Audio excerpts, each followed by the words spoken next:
Bhargavi, you can take control, ma. You can go ahead. I'll start the session, sir. You can make the housekeeping done, and maybe by 1 minute we can start. Okay, sir.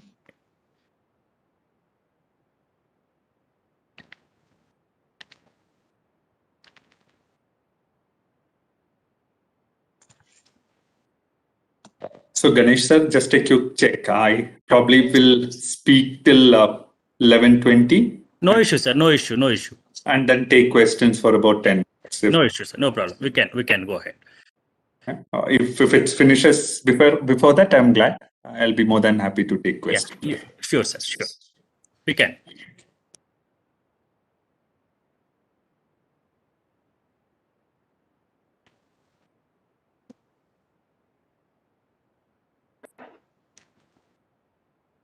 Aranya, has Swathi joined? Can you confirm once? Just checking. So. Even Prachet?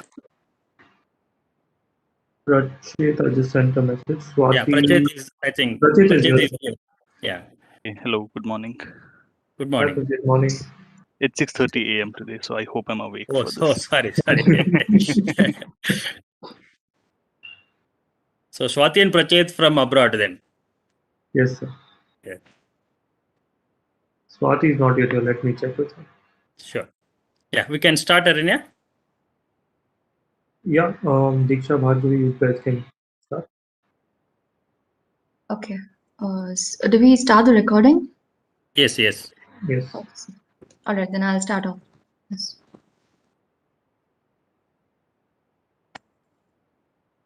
A very good morning, everyone. I'm Bhargavi, and I welcome you all to the 7th edition of BMSIT Employers MeetUp Series, EMBARK. EMBARK is an initiative organized to acquire practical insight from seasoned professionals from the electrical, electronics, and the IT industry. We now request Ganesh Sir, Students and Alumni Support Services, BMSIT, to speak a few words. Good morning. Welcome to 7th Employers Meet event at BMSIT. This year, it's a virtual event due to the situation prevailing with us. Let me give a brief introduction about the Employers Meet concept that we have at the campus. BMS Institute of Technology was established in the year 2002, and 2004 we started the employer interactions with the industry just to help the first batch of students to get placed and have industry connect. To commemorate in the year 2014, the 1 decade of association with the industry, we started the series called Employers Meet, where we can bring employers and their representatives to the campus, make them interact with the management, faculty, and students so that we can get directly information from the industry leaders or practitioners so that we can engage with the industry. That was the reason where we started in 2014, the first Employers Meet. Today, we are celebrating 7th Employers Meet, and it has grown in a different forms because we started as a first employer meet in one event. Today, we are conducting 4 events for various verticals, maybe mechanical, civil, circuit, and IT. Today, we have circuit employer meet happening at 11 a.m. and we have subsequently another meet with IT happening at 11:30. So I take this opportunity to welcome all the industry leaders who have graciously accepted our invitation to be part of this event. My special welcome to Sharath Baburaj sir from Cognizant, Prachet from ARM, Karthik from Amazon, and Swathi from Alteos, and Meghashyam from Infineon. And also I take this opportunity to welcome Madam Caroline from Cognizant and Praveen from Cognizant for this particular event. I also take this opportunity to welcome my dear colleague friends and students for whom this event has been identified as one of the platform to interact with the industry leaders. Thank you very much. I welcome you once again. Thank you, Ganesh Sir. We have an amazing panel of speakers today, as Ganesh Sir just mentioned. So the speakers will be sharing their knowledge and experience from the industry, and will also be answering any queries that we hope will clear the air on the expectations that companies have from graduates. Please drop your queries in the chat box for any questions that you have during the Q&A session, which will be mentioned. So let's quickly begin this session. we have Mr. Sharath Baburaj, sir, Associate Director at Cognizant. Sharath, sir, is experienced business leader with proven credentials of managing learning and development function, handling large customers, leading pre-sales team, delivering large programs, and undertaking consulting engagements. Sharath, sir, is currently performing the role of learning partner for a business function within Cognizant. He's also pursuing his PhD from IIM Ranchi, focused on learning and development domain. He has over 15 plus years of experience across learning and development, business development and sales, strategy and marketing, enterprise level consulting, program management, and business analysis. Over to you, sir. Thanks a lot, Bhargavi, and thanks everyone. And it's a pleasure being here. So may I please request Praveen, would you mind sharing the screen, please?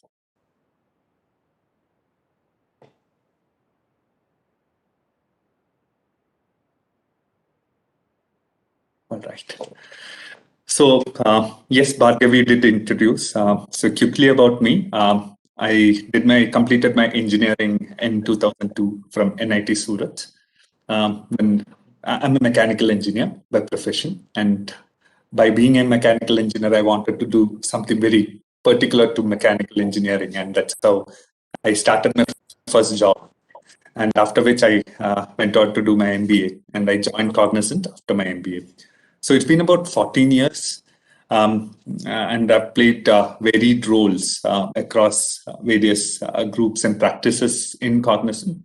Cognizant that way has been really gracious and has allowed me this diverse opportunities to develop my skills. So even the other two people on the call, Carolyn and Praveen, like me, they've all started their career with delivery roles, and today we are all a part of the learning and development function. Not exactly learning and development. We are more a part of the entry level team today, wherein we own the responsibility of hiring candidates, training them, and deploying them to the project.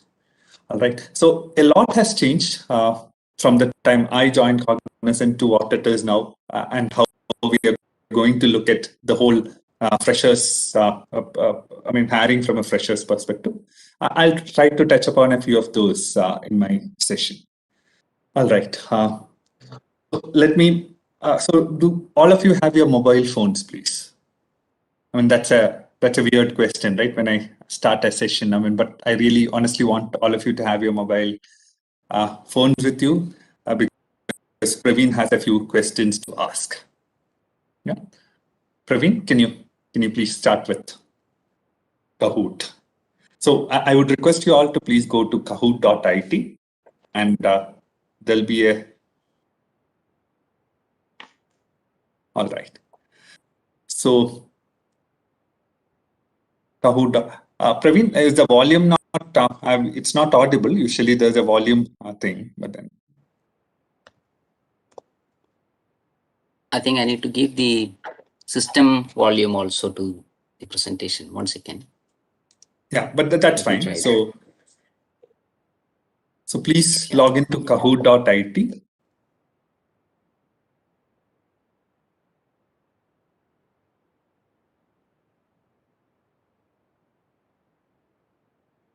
Praveen, you may want to share your screen because the passcode is not visible to the participants. Usually, there is an option to include the system volume as well. But I'm unfortunately not able to see it. No problem, Praveen. But please share your screen because participants have to see the passcode. All right. I have 3 people joining. Can you all please join?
It's a bit weird. Usually,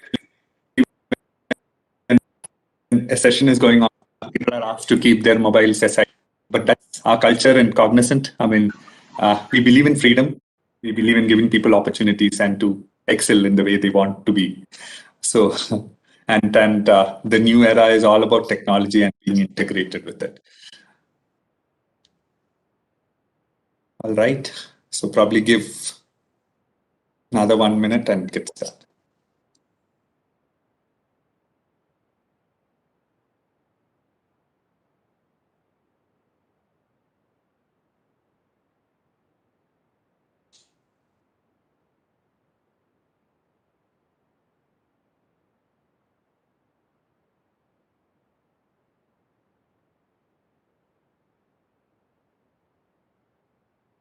Okay, I think.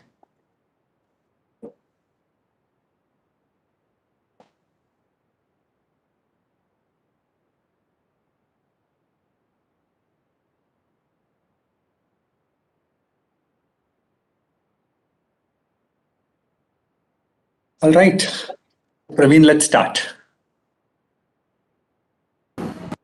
Okay, so we have a few questions for you. First of all, there we go.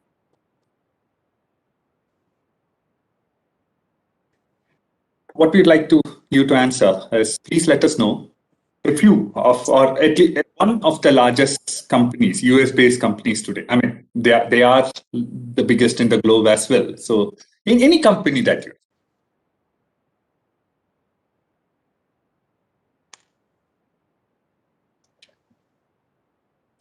any one company that you, which you assume is the largest. Okay. Infosys, thank you. You put Cognizant there, but yeah. Yes, but then the answers are right there.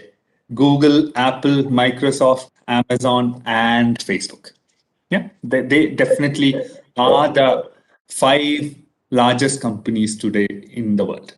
Now, I would want you to just take out your mobile phone and search for 2010. Your memories back to 2010. I mean, it's very difficult for you. You would be probably in your kindergarten or in your schools. But then just search for it. What were those large companies in 2010? And that's your next question, because you only have 30 seconds to respond. So, but I would want you to just search for it. Unless somebody is very good in GK, I mean, who really remembers the largest company in 2010 or 2008 to 10. Just think of those. Praveen, let's click next. That's your next question.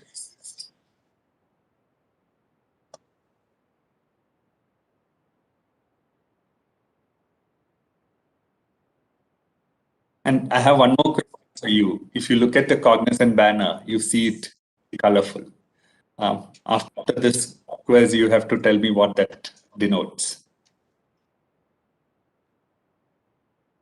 Usually ours is it's a white font on a blue background. That's Cognizant.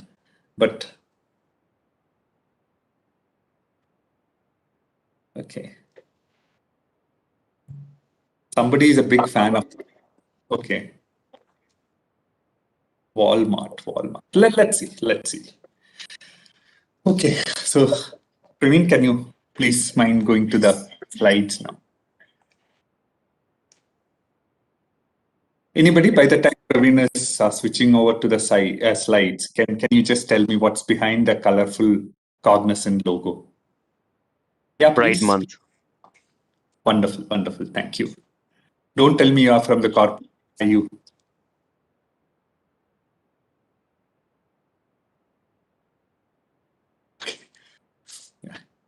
All right.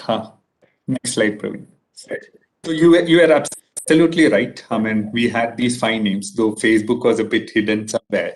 But yes, Apple, Google, Amazon, Microsoft, and Facebook were the 5. Praveen, can you click next? But now, look back to 2008, right? So somebody, I think the biggest vote went to Walmart. So ExxonMobil was the largest then. It was founded in 1870. General Electric, Microsoft was still there. AT&T, Procter and Gamble. So interestingly, if you look at a comparison of the companies in 2020 vis-a-vis the ones in 2008, those companies, if you look at when they were founded, it really took them 100 years to get where they were. But if you look at 2020, all the companies there, I mean, are about 25, 30 years old. And it took them only 20 years to get where they are. And interestingly, if you look at a comparison, these companies have, unanimously outsmarted the ones that were the biggest ones in 2008. So there's something interesting about these companies and the way they operate. Next slide, Praveen, please.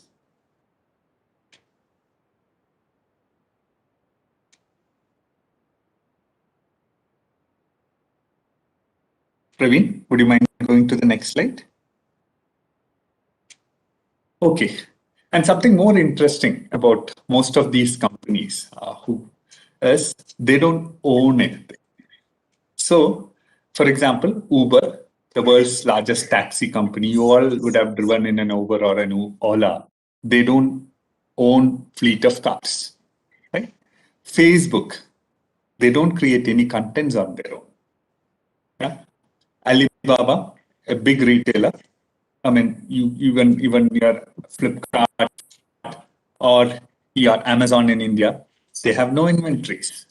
Airbnb, the world's largest accommodation provider, they own no real estate.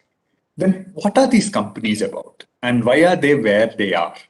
That's probably a question, and that's your next Kahoot question. What are these companies about? Though I've mentioned the word a couple of times, but I don't want any of you to get it wrong. So can you please go back? Hope you have not closed your Kahoot screen.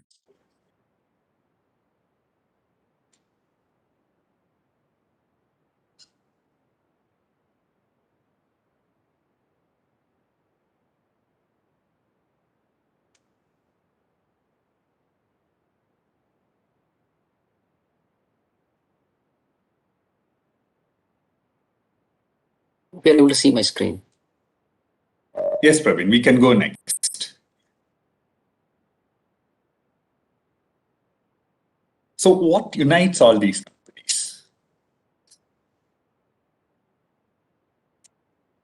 I mean, I honestly don't want to, because I've used the word a couple of times already in my session. So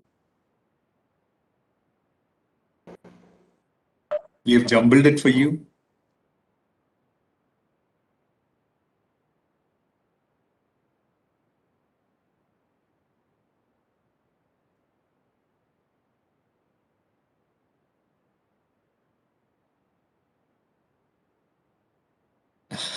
Okay. It is technology. Yes. It's all about technology. These companies don't own any real estate. They don't own any assets as such. But they're all technically very profound and strong companies. And again, so Praveen, can you get back to the slides, please? So what is this technology about? This what we call as IT industry today is about information and technology industry. How has it changed over the last 25 years? Praveen, would you mind clicking in next? Yeah. So when it all started, in any cases, when was Cognizant formed? Anybody knows how old we are? Yes, please.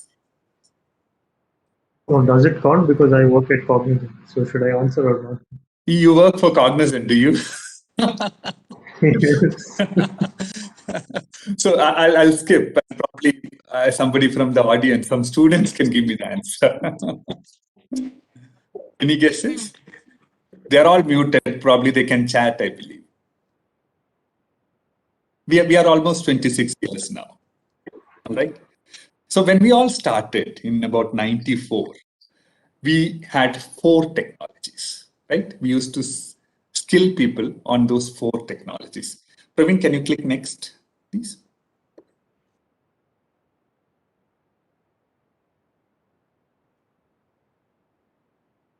Okay. As you know, C, C++, COBOL, and Java.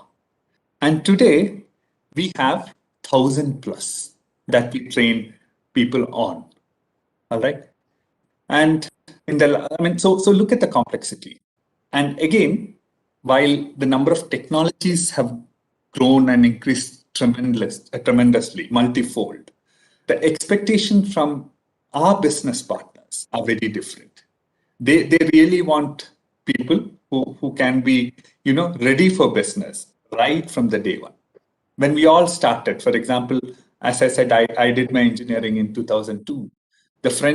My friends who were mechanical engineers like me and had joined IT companies then were put on training for at least 5 to 6 months because the companies had the liberty to invest that amount of time in training them. But today, the situation is very different.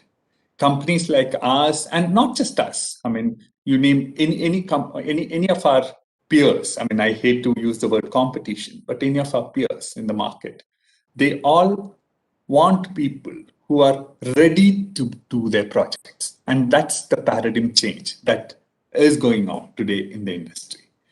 Praveen, can you click the next slide? Next, yeah. Please. So again, those were the days when you knew Java or you knew C or you knew mainframes. There were many mainframe experts. I mean, I know a few friends of mine who started with mainframes and still, till probably last 2-3 years, they were still doing mainframes. But today that has changed. Knowing a technology has a shelf life of maximum 2 to 3 years. So you have to keep yourself abreast with what is coming. So when our chief learning officer was addressing a group of students who had joined Cognizant, he asked this interesting question. He asked them, how many of you have completed your studies? And half of the audience, so this was in Bangalore, so I think a few of your students would also have been there. Half of the students raised their hands, saying that yes, they have completed their studies. And to that, he said, no, sorry, you have just begun your studies. So that is a life in a technology world. Your studies never ends, and it's just a beginning. You finish a set of learning, you move into another world, and you continue learning till it becomes obsolete, and you move to another technology and you learn. All right. So the velocity at which it's changing, it's tremendous. And again, there's a lot of consolidation that's happening. So Cognizant, at least in the last 15 years, has acquired about 70 odd companies. So that is the scale at which this consolidation is happening. And the larger players are becoming large. And there are definitely small and new agile entrants who are coming and they're doing a great job. I mean, no denial of that. And again, another aspect that we are seeing is the use of AI and ML. So, I mean, there was a news article about 2 to 3 days back where it was written that India would lose about 3 lakh jobs in the next 2 years. But trust me, guys, those jobs are not technology-based jobs. They are the ones who really only use technology, but they don't work on technology. But trust me, if any one of you is looking for a job using technology, right? That there is a stagnation. But if you are working with technology, what I mean is you are real in the business of creating, or your profile involves creating applications. Your work profile involves creating new digital stuff. Nobody can take your jobs. Yeah, those jobs are here to stay. And what we have seen in the pandemic is just a vindication of what I'm saying. Suddenly, IT companies need more people because everything is going digital today. I mean, there are no companies in the world who are not technology companies. And look at the complexity. I did mention about that. Then from 4 to 1,000 plus skills. JavaScript alone, there are about 50 plus frameworks today. So that's the level of complexity. So anybody who is willing or who has the interest to embrace a technology job should be willing to be a lifelong learner. Forget that his or her education is over and believe that this is always a new beginning. All right, so I'll quickly skip to the next few slides. And Praveen, can we move to the next one? So as I said, unlike the old era where there was a clear distinction between a manufacturing company and a technology company, no. Today, every company is becoming a technology company. All cars will become smart cars in a few years. Yeah. So you really cannot separate technology from, the brick and mortar or the hard companies of the previous era. And of course, it's disrupting business. It's highly proliferated. I mean, whatever I said, right? I mean, there's a lot of diversity in the way it is viewed at, and it's important for you to stay relevant. Even if you are a mechanical engineer, you want to go and join a mechanical firm, please don't shy away from technology. Praveen, the next slide, please. Now, interestingly, I mean, we had a few interns who had joined us from the business school, and they did their summer project with us, and they interviewed about 500 people, freshers who have joined our company. I mean, engineering students who have joined Cognizant, and we looked at what are those skills that are required to succeed in an IT company.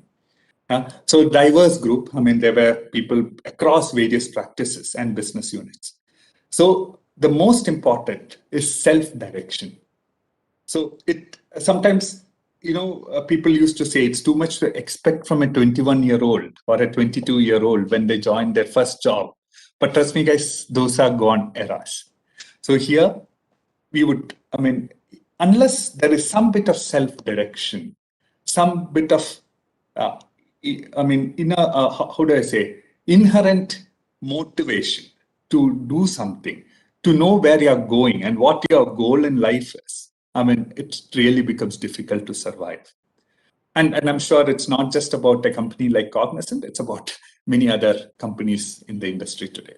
Clarity of course, openness to receive information. Yeah, I mean, that's very important. Don't cloud your minds. I mean, so you cannot just say, sorry, I'm not doing this today and I don't want to know it. Everything is important. Keep yourself open. Your knowledge sharing orientation. So more you share, the more you gain. Yeah? So the people really, I mean, the ones who succeed are the ones who share knowledge. Then orientation towards planning. And so this is a very important skill. We call it conscientiousness when it comes to, organizational behavior. You may want to note the word conscientiousness. So many studies have been happening in the field of behavioral science, and this one trait is the best predictor of success for many people, and that's what we too see at Cognizant and what our interns told us. Helping tendency, problem-solving mindset. I mean, that curiosity to solve problems. Self-evaluation, knowing where you're going wrong, managing it. Stress management, of course. I mean, you would be... I was pleasantly surprised the other day when I went to one of the training rooms. This was about 10 years back before COVID. I went to a training room and I asked most of the freshers that how many of you play sports? And to my surprise, only 20% raised their hands. This is now not how we were. Right? I was today, while I was doing my jogging, I was recollecting my pleasant days in college. Right? We would play football and then immediately go and play cricket. Right?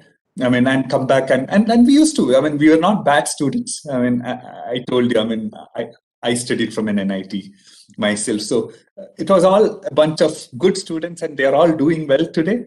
But we were a lot into sports, and we didn't spend our time playing video games. They don't burst stress; they just add to stress. So successful people are the ones who just go out, take a fresh breath of air, go out and play. Find a game to play. Get out of your home, right? When you're not working or doing anything.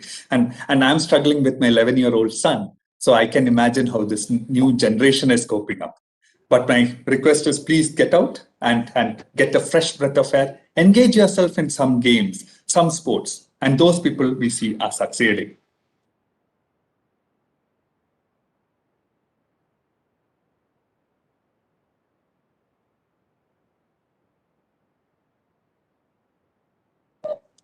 All right.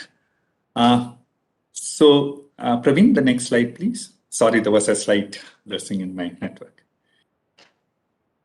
Whatever I've summarized previously, I'll just summarize it again for you.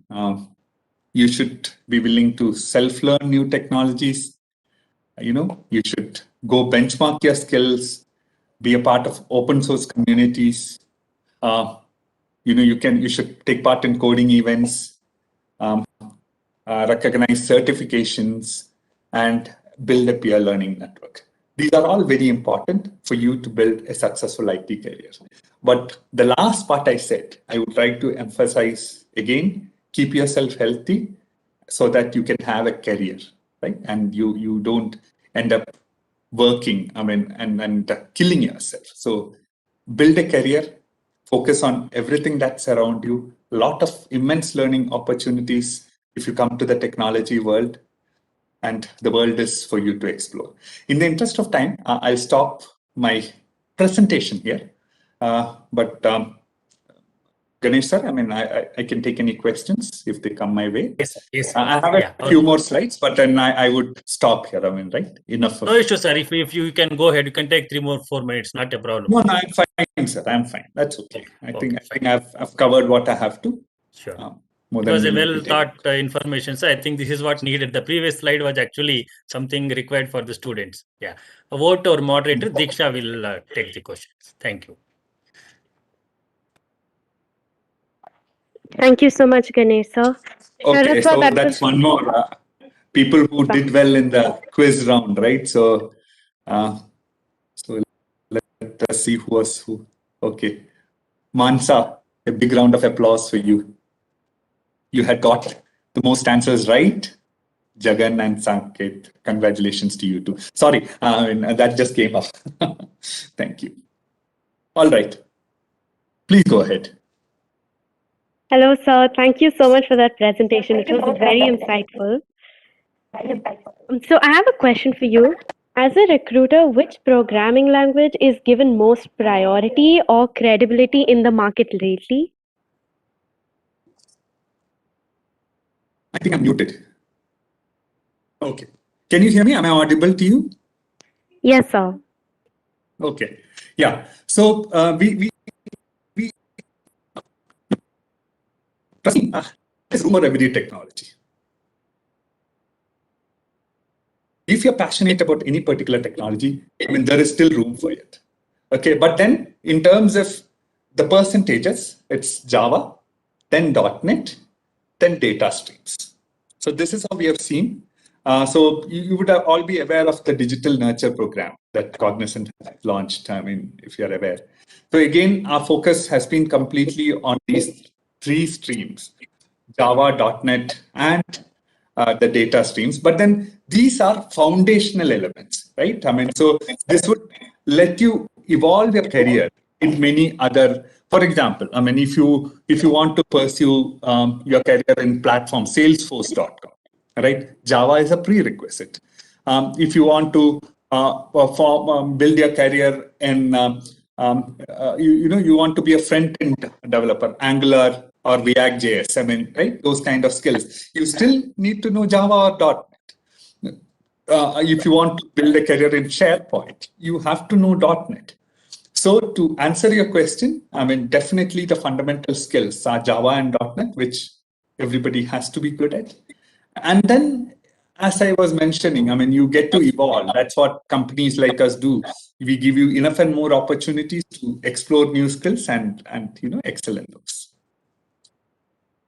Yes, sir. Thank you so much. So I have just one more question for you.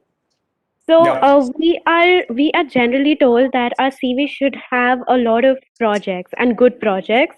So this is regard to that. How do we maintain industry level standards in our projects? And are there any general good practices for projects? Pretty interesting. So, volume of projects doesn't matter, but if you have one or two quality projects, that's where the differentiation is. So, when we were doing our engineering, right? I mean, projects were about transactions, right? I mean, how do I optimize transaction? How do I build a billing system? Right? Those were the kind of projects. But today, it's all about digital. So you really know what digital is, right? And how it's different from doing transactions. These are things, those make our lives better rather than helping us solve transactions. So those are the kind of projects that we look at and which has a lot of merit. But don't worry. I mean, if you're joining a company like ours, you will get to work on team projects like that. So just keep up your curiosity to learn. Carolyn, would you want to add on? You spent many years with the customers. You've just returned back from the US, so you would have some ideas too. Yeah. It's well said, Sharath. You covered it pretty much. What I was actually smiling at your answer. We get different streams, different domains, different technologies. So the opportunities available is countless actually. So, and Cognizant for that matter, we have the freedom here. I believe all long timers will vouch for that. We have the freedom here, even if one of the projects doesn't work, after a certain time, once we get to know what we qualify for, what we want, we always have the choice to move to another project or to choose another technology and change, bring in a change for your career. So, Sharath, you can correct me if I'm wrong here. So. No, absolutely. That's the whole point, right? I mean, so and it's something unique to Cognizant, and not that we are doing a sales pitch. So, Unique to Cognizant. yeah. So yeah, I start. Like I said, I start. Go ahead, Carolyn, please. Yeah. I have many friends who are in different companies, and I've seen them switching around companies. But one question I often face is why I've been with Cognizant for this long a time. But I've always given them this answer that Cognizant, the kind of freedom I have in Cognizant, I wouldn't get in. I haven't seen in any other company. I mean, over the period, I've had several offers, but chose to stay with Cognizant. So. Yeah. And Carolyn, how many years have you spent in Cognizant? 17 years. 17 years. Carolyn 17, I and Praveen are 14. Yeah. So, that speaks volume. And Praveen joined like a fresher, I mean, right out of college. So did you, Carolyn? Same here. Wonderful. Joined as a trainee, and then, yeah. I mean, people would ask me, even for on-site opportunities, I have, not only me, I've seen my friends as well. They had been given opportunity to travel, on-site opportunities, and if they wouldn't want to continue there, if they have any personal reasons or any reason for that matter, if they want to come back, they have been given a chance. And it's all quality that speaks here in Cognizant rather than, anything else. It's your quality and it's your attitude that matters in Cognizant. So that's pretty much it. Thank you. So thanks a lot for hosting us. We would allow to take more questions and engage you for the whole event, but that's not fair on the other participants. So we'll now keep quiet unless you have any pressing questions, which we would love to answer, but then we choose to keep quiet otherwise. Thank you. Thank you. Thank you, sir. That was really informative and interesting. And I really thank the whole Cognizant team who was here with us, and you've really shared a lot with us about your experience and about your company, and it was really insightful. So thank you so much. Thank you to the team.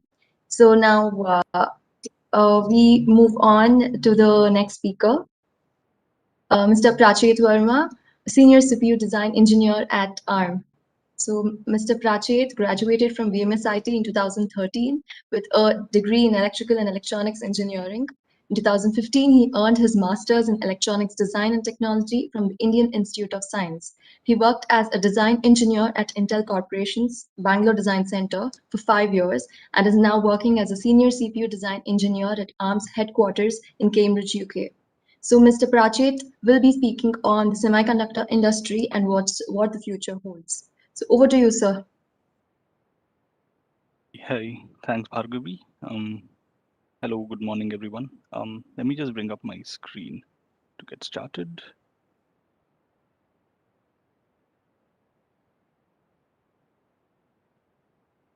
If you can just let me know once it's up.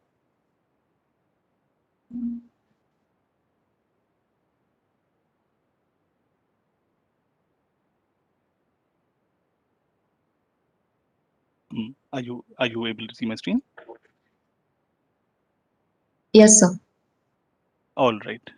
So I've kind of changed the name of what I was going to talk on. So it's the I'll give you a brief introduction to the future of the semiconductor industry, or more specifically for this audience, is there a career in it? And the question I want to answer is, when you're looking out for a career, you're looking to join an industry that has a future in it, because all of you are young graduates. You've got 30, maybe 40 years of work life in you, and so if you join an industry that is dying in 10 years, it's probably not a great idea. So the real question I'm trying to answer is, does the semiconductor industry have that time in its hands, right? A quick disclaimer, some of the opinions I share today are personal. I cannot comment on whether my employer ARM shares or doesn't share those opinions. So just keep that in mind. But besides that, I think a large majority of the industry does share the same opinion as I do. So to get started, you're going to flash a few numbers in front of you, right? So 14 nanometers, 10 nanometers, 7 nanometers, 5 nanometers. These are all, if you've ever gone out and purchased a processor or a mobile phone or a laptop, you've probably seen these numbers touted as the technology node on which those processors were manufactured. And what it really talks about is the density of transistors on the chip. And in some way, it is a direct correlation with how advanced the technology is. So when things started off, we had processors which used larger transistors, and the larger the transistors, the more power you burn. And so there was a limit on how many transistors you can have on a chip. So if you keep making transistors smaller and smaller, you can have more transistors on a chip, and the more transistors you have on a chip, the more performance you get out of it. So what we're really measuring here is by proxy of the size of a single transistor, you're trying to determine how advanced the technology is, how good your processor is going to perform. And we've seen in the past few years, and not just the past few years, in the past 20, 30 years, this number has steadily come down. It started off with, when CMOS started, it was at, say, 100 microns or 200 microns, right? It's down to nanometers. And a few years back, you were buying 14 nanometer chips. Now, if you go to the market today, you'll buy something that's 10 nanometers or maybe even 7 nanometers, right? The future is probably 5 nanometers, as there was a recent announcement, if some of you have read, that there have been test chips that are working on 5 nanometer or even 3 nanometer for that matter. But all of this change has happened in the last 20, 30 years. So the question really is, where does it end, right? There is a physical limit to how small these transistors can go. If you go, if you're at, say, 10 nanometers, you're just a few tens of atoms apart when you're making those transistors. And at some point, you will hit that limit of you cannot obviously be smaller than an atom. So where does it end, and in how many years are we getting there? This trend is in some sense classified by a law called the Moore's law, which is not really a law. It is simply a dictum, which says that every few years the number of transistors on any chip will go up. And more specifically, it talks about the transistors on a chip doubling every couple of years, right? And Gordon Moore, the founder of Intel, had predicted this back in the late 60s, I believe, and it has surprisingly held. So if we take a look at this chart here, we won't spend too much time on it, but the general trend to notice over here is if you go from left to right from 1970 all the way to 2020, these are the popular microprocessors of the time. The number of transistors is steadily increasing, and the point to note is that the y-axis is on the log scale, so it's not increasing linearly; it's increasing exponentially, which is what you would expect if the number of transistors are doubling every couple of years, right? So the question really is that if this trend has held until 2020 for the period of 50 years starting 1970, will it hold for another 50 years? Can I have a career in it? And is Moore's law dead, right? And what I'm trying to argue here is that Moore's law is not dead.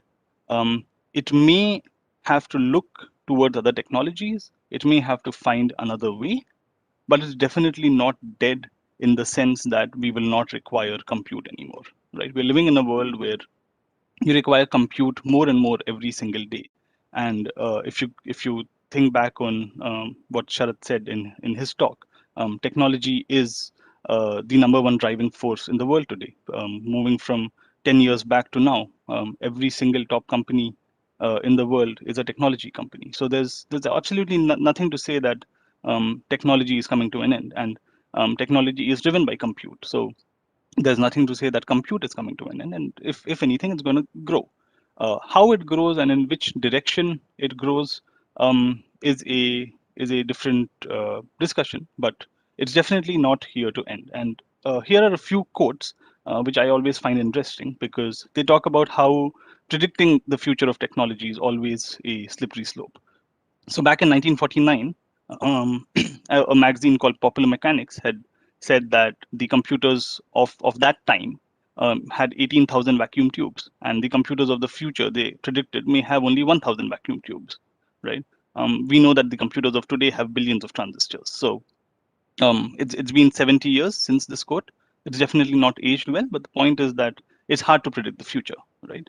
In 1977, the founder of DEC said that he saw no reason why any individual would want a computer in their home. In 1981, Bill Gates said that he doesn't imagine any computer needing more than 637 kilobytes of RAM, which is how much a single application will many times over take today, right? In 1992, Andy Grove, the CEO of Intel, the then CEO of Intel, said that a personal computer in a pocket is nothing but a pipe dream. And since 2007, at least, it has been in every single pocket. And the last example I have here is of Steve Jobs in 2003, when he predicted that super subscription models would just never work in the music industry. He went as far as to say that the second coming of Jesus himself could be available on subscription. It won't be successful, which is not at all true today. In 2021, there is everything to suggest that subscription models are the future. So what I'm trying to highlight here is that it is hard to predict the future. And in general, what we've found is that the industry has always found a way to move forward, to find new technologies, to find new innovations, to make the industry move forward, because there is a market for it. And finally, the biggest driving force of everything is, there's no other word for it, it's money, right? There is a lot of money to be made in making compute devices. So there's no reason for that to stop. So I hope I've, to some extent, convinced you that there is a future in semiconductor engineering. Now, what about a career in it, right? So you could have a number of different options to pick up that allow you a foray into semiconductor engineering. One of them is academia. You could choose to go into research. You could choose to pursue research in any number of different disciplines in semiconductor engineering, which I would anyway cover in the next few slides. So everything I speak on here on out applies to both the academia and the industry, and there are opportunities in both, right? So the first one I'm talking about is manufacturing technology, which is you would imagine not very relevant to a talk with circuit branches, but you couldn't be more wrong, because manufacturing technology for semiconductors involves a very sound understanding of semiconductor physics, involves a very sound understanding of chemistry, and semiconductor physics in particular is one field where students or graduates of circuit branches have an upper hand, because that's something that they do study about, right? So companies like Applied Materials, Lam Research are some prominent examples of developing new manufacturing technology. And I'm sure most of you are aware of TSMC, the Taiwan Semiconductor Manufacturing Corporation, which is alongside Intel, one of the largest semiconductor manufacturing companies in the world. These companies are always designing products or technologies which are going to be used to manufacture chips 5-10 years in the future, right? So there is definitely, and obviously this is where the one of the pillars of innovation for the industry comes from, because you have to keep figuring out how to make chips smaller, how to make transistors smaller. So there's definitely a career there. The other area where you can grow a career is the area that I have picked up, which is microprocessor design. And in the last minute, I just went and changed the word microprocessor here for compute unit, because in today's world, microprocessors are not just your processors. They include graphics card, they include accelerators, and so on, right? They include video cards. So companies like ARM, Intel, NVIDIA, Qualcomm would all qualify under this category, and they will continue to have requirements to design better and better computers, right? A quick note on what ARM does at this point. So ARM, unlike a company like, say, Intel or NVIDIA that sell their own products, what ARM does is ARM only sells IPs, which is intellectual properties. So we make designs for the core of a chip, and another company can buy that design from us and manufacture it themselves. So ARM doesn't sell to customers, or rather sell to consumers directly. ARM sells to businesses their designs, and then the business goes ahead and manufactures those designs, right? The other area of interest for the semiconductor industry is power and energy, and this is very important for two reasons. I'll talk about one for power and one for energy. Power is basically how much peak power your system pulls, and today server processors are the ones that pull the greatest amount of power. The idea is that the more we minimize the power that a server chip requires, the lesser our heating costs for a data center, and so our overall cost can go down. And the other point, obviously, being that our planet is in danger and we need to do the best we can to reduce the amount of energy we're consuming. So that brings us to energy, wherein we want to reduce the overall energy consumption of all data centers. And secondly, if the most popular devices today are mobile phones, and they need to work off of batteries. And the more energy you consume, the lesser your battery life will last. So there's a lot of research opportunity, and there's a lot of industry push to make better batteries, to make better power units. So I definitely see an opportunity there. The last part of this talk, I just want to talk about how I don't see any reason for the the future of the semiconductor industry to look bleak, because chips are everywhere, right? They're in large data centers and servers. You're watching a movie on Netflix, it's getting streamed from a server. YouTube is running on servers. Facebook, any of the big technology companies, they all rely on servers. Workstations and gaming are huge markets. Every single one of you is going to go out into the world and join a workplace, and you will have workstations in that workplace. So every single one of you will be assigned 1, 2, 3 workstations. Some of you will be interested in gaming, which is a huge market. It requires a lot of processing power. Mobile phones and communications. 5G is just around the corner. Every single tower of 5G requires chips. Every single mobile phone that will connect to 5G requires chips. Okay, that seems to be a repetition. Cars. We're moving towards an era of smart cars. We're moving towards an era of self-driving cars. It's not like cars did not already have chips. They had ECUs and they had chips monitoring other activities in the car. But going forward, we are looking at cars that can drive themselves, which is already happening to a large extent with Tesla coming into the market. But yeah, they all require chips. Medicine, huge industry. We require chips in machines. We require chips for detecting diseases. Definitely a huge industry. Washing machines. We are moving towards a world of smart devices. We are moving towards a world of automated homes. Every single small device will end up having a chip. And finally, last but not the least, the internet. The internet is here to stay. The internet is the future. And every big innovation that's coming out in the world today is in some way or the other related to the internet. And for the internet to work in a distributed way, we require more and more chips.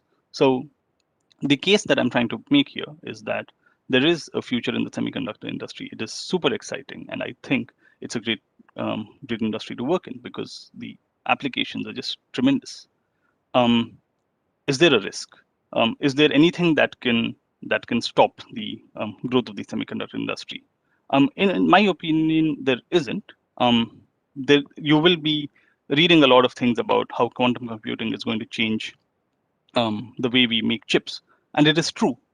I definitely believe that quantum computing is the future, and that future is closer to us than ever before. I also believe that anyone who works in the semiconductor industry is the one who will be driving quantum computing. So I don't see quantum computing as a competition of semiconductor industry. I see the big giants of the semiconductor industry being the ones that actually make leaps in quantum computing. So the quantum computing is the future. The quantum computing is where we are headed. But quantum computing cannot exist without the existing knowledge that we've built on computer architecture, the existing knowledge we've been built on semiconductor manufacturing. So there is no future for quantum computing without a future for the semiconductor industry. And if physics is something that interests you, quantum computing is definitely a future to consider. And with that, I've reached the end of my slides, and I'll be happy to take any questions. Thank you so much, sir. That was very really informative, and it has broadened our view about the opportunities we have in the semiconductor industry and about the future of semiconductor industries. So now we shall take up a few questions, sir. So over to you, Diksha. Hello, sir. I have one question coming in for you. How do BE graduates get into semiconductor industries? Right. That's an interesting question, and it's not impossible, right? So there are a number of different opportunities in the semiconductor industry. You could, and for you guys, Bangalore is one of the largest design centers in the world, right? I'm not even talking about India. In the world, Bangalore is one of the largest design centers for semiconductors. There are opportunities in so these will mostly be touted to you as VLSI opportunities, but a lot of it, there's things like digital design, which I work on, which is on at the lowest level. Yes, it is still VLSI, but at some point it transforms into being more about its own field. But if you've taken courses that give you an insight into a hardware design language like Verilog or VHDL, and if you've taken courses that give you an insight into how semiconductor manufacturing works, how chips are laid out, how how logic design works, how digital design works. With a few of these courses in your pocket, you then go out and do a simple project, maybe on your own, which is to, for example, simulate a processor or simulate some really small piece of circuitry. You can then use that in your CV and go out and apply to these semiconductor firms, of which there is no shortage in Bangalore, and I'm sure you can find a future there. Great, sir. Thank you so much. So I have another question for you, and this was asked by a lot of participants here. Why is there a global chip shortage, and how is it crippling global leaders in the semiconductor industry? That's a very nice question, and I was kind of expecting that to come up because lately. So the global chip shortage is essentially in some way a result of poor business leadership, because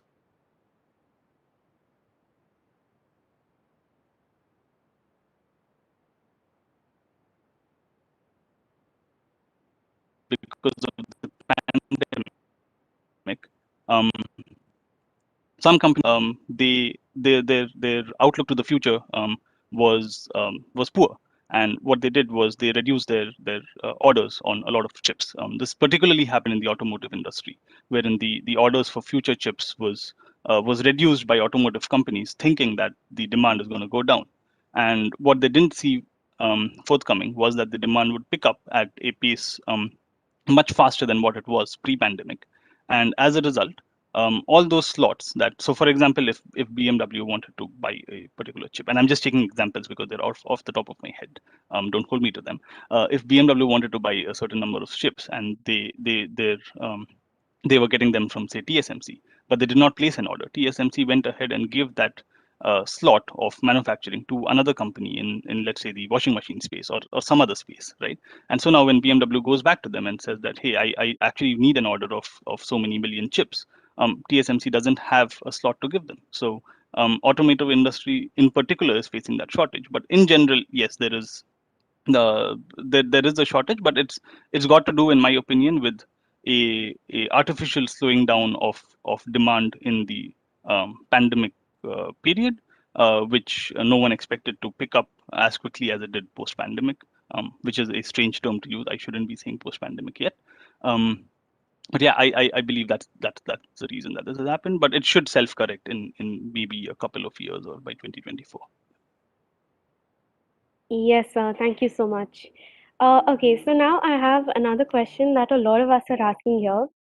So this question says, so what is the course you chose for your masters, and how did you come down to the conclusion that you wanted to pursue your masters in that domain? Okay, that's another interesting question. And for me personally, compute is something that always interested me. I was always interested in how computers work, and I never actually seriously thought of designing computers as a career during my engineering, because I just thought that it was something that did not happen, in India, or it did not. It wasn't a very accessible field, because obviously I did not know a lot of computer designers personally. So I had that notion that it is a field that was hard to get into. But as I found out during the course of engineering, was that hey, there is a future in designing chips, and guess what? There is a future in Bangalore in designing chips. So that was my primary motivation to get into this field. It was just that I was passionate about designing computers. About how did I go about selecting the program that I got into? The program that I enrolled at IISc was the Electronic Design and Technology program, which is one of the top programs if you want to get into anything related to VLSI or embedded systems or power electronics. So these are the three fields that division excels in. And once you get in, you get an opportunity to pick subjects that are more attuned to the kind of future that you want to head towards. So I picked up subjects that helped me grow into this domain of CPU design. But that said, I think if any of you are looking for opportunities to do masters, whether in India or abroad, I would highly recommend that you look into the specifics of the program, because a master's program is very different from a bachelor's program. So definitely get into it only if you're truly passionate about it, because once you get a master's degree, you're saying to the world that, hey, yeah, I am interested in this field and I want to stay in it. And so I think that due diligence of being interested in the field you pursue your master's in is pretty important. That said, if you have a passion in any of these fields, there is definitely opportunity for you. Thank you so much, sir. I now request Swathi ma'am, HOD ETE, to take up her question. Yeah, thank you, Diksha. Prachet, I have a question. Today TSMC and other some foundries, they have already reached, no, they are talking about 7 nanometer, 3 nanometer. But Yep. why is Intel stuck at 14 nanometer? Right. Intel's 10 nanometer process is actually doing pretty well now. So it's probably now time that you'll see a lot more Intel 10 nanometer products coming out into the market. The reason Intel was stuck at 14 nanometer was essentially manufacturing delays, and TSMC and Intel do manufacturing in even though to the outside world it appears to be 7 nanometer, 14 nanometer, 10 nanometer appear to be a level playing field, then really not, because the way Intel manufactures versus the way TSMC manufactures is quite different. So in some sense, there are also reports that that say that a more correct equability would be to equate the Intel 10 nanometer to the TSMC 7 nanometer, because the technology, the level of transistor packing that you get on an Intel 10 nanometer is closer to the TSMC 7 than it is to TSMC 10. So there is some discrepancy in the nomenclature. That said, it's not to say that Intel did not make any mistakes in this duration. They obviously should have done better. They did become a little more complacent because the competition was slowing down. So maybe in the period from 2010 to 2015, Intel really had a monopoly where it did not look like any competitor would come anywhere close to them. But that has since changed, and competition is the biggest driving force in the industry, I believe. So yes, Intel's not done great in the last few years, but I believe that they will, in the next couple of years, they will have products that can compete with the rest of the industry. Yeah, thank you for that. One more question I have. See, today 7 nanometer or 3 nanometer, whatever we are talking, is it based on silicon or any other material they are using? Oh, no, today whatever we are talking about is still silicon. Right, there is obviously a lot of research going on into gallium nitride at this point. There is a lot of interest in that. What about carbon nanotube based FETs? And I'm not sure about that, and I don't think I've heard anything about that being part of the roadmap, but I could be wrong, and I wasn't. I am probably not the right person to ask those questions because those are A, confidential, and B, more related to the manufacturing field. But as far as I know, from whatever is public knowledge, I've not heard too much about carbon nanotubes being used in commercial microprocessors, but I could very well be wrong. Okay. Prachet, last question. This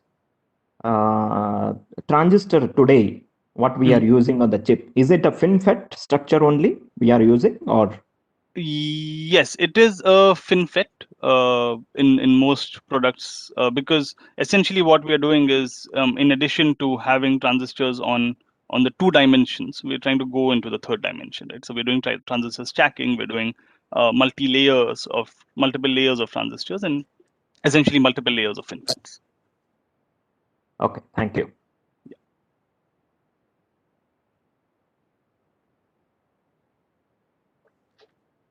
Sure. If there are no other questions, I would like to thank everyone for your time, and I'll probably stick around for questions at the end if there are any more. Thank you, Prachet. Over to Bhargavi. Thank you, sir. That was a really interesting Q&A session. So now we move on to our next speaker, Mr. Karthik Sura. So Mr. Karthik is an alumnus of BMSIT. He graduated in the batch of 2009 as a telecommunication engineer. He has over 11 years of experience in the field of data and analytics. He has played several roles in the data field during his period as an ETL developer, database engineer, database administrator, and BI engineer. He has worked on multiple technologies and BIE tools like DataStage, Teradata, Cassandra, Redshift, QuickSight, to name a few. He has been a part of and led teams that were responsible for building business and metadata glossaries depicting the end-to-end journey of data, an app for the storefront team members showcasing near real-time sales and inventory details, a cockpit dashboard depicting live status of various platforms and portfolios. He has worked across BFSI, supply chain, and retail domains across companies like IBM, Target, and is currently a BI engineering manager in Amazon Prime Video. Over to you, sir. Hi, Bhargavi.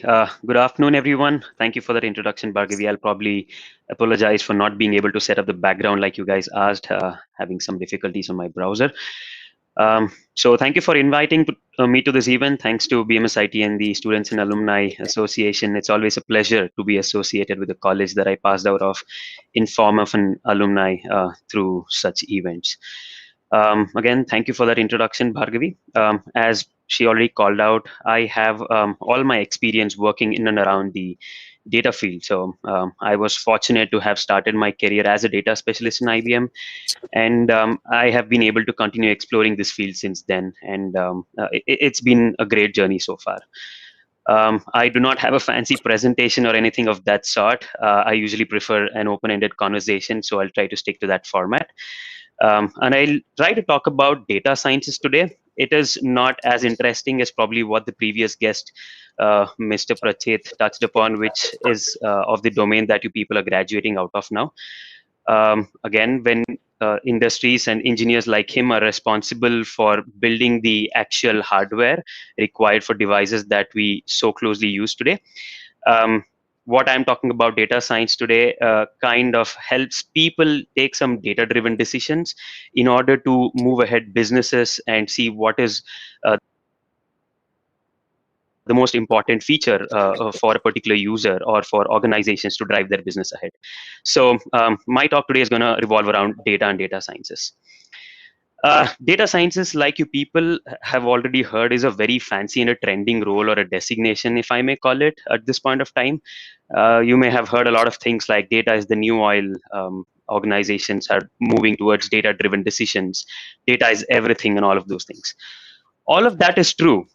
Again, while all of that is true, data sciences, I think, is a overhyped designation. It's overused to an extent these days, right? Especially along with terms like AI, ML, not being used to their true terms, again, being overhyped and stuff like that. So I'll try to simplify what data sciences is and what teams comprise of data sciences. Probably see you people can start thinking in that direction and see where your interest lies, and probably start working towards it, explore it, and then move to a different field if that doesn't suit you, or continue or pursue it further. So data science basically has multiple sub-teams under it, if I may put it that way. The first and foremost team is the data engineering team, right? Data engineers, these are the engineers responsible for identifying various disparate sources, because we have a lot of sources these days, beginning with some legacy systems, moving on to social media, so all the way from structured data to massively unstructured data these days. It's all social media these days, right? And all of that data is captured and used for a lot of insights. So a data engineering team is responsible for identifying a lot of these sources and extract or pull the data from all of these sources via either batch processing or real-time ingestion, depending on what the use case is. This data then kind of undergoes a lot of transformation based on various business logics and rules, and then it gets stored in a data warehouse or a data mart.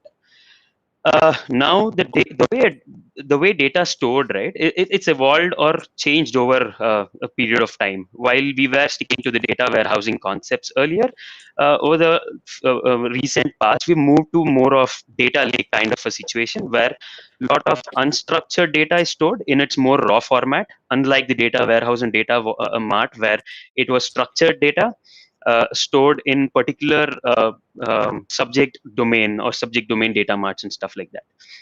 So the idea behind having a data lake is to make sure raw data is available to all the consumers, the downstream consumers, and to use it the way they require for their particular business use case.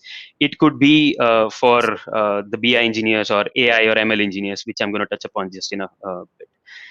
So again, previously we used to follow the data warehousing schema, Snowflake schema, and all of those kind of things, normalized data, denormalized structure, and data is again evolved and moved out of all of those schemas and moved to a very raw data lake kind of a format at this point of time.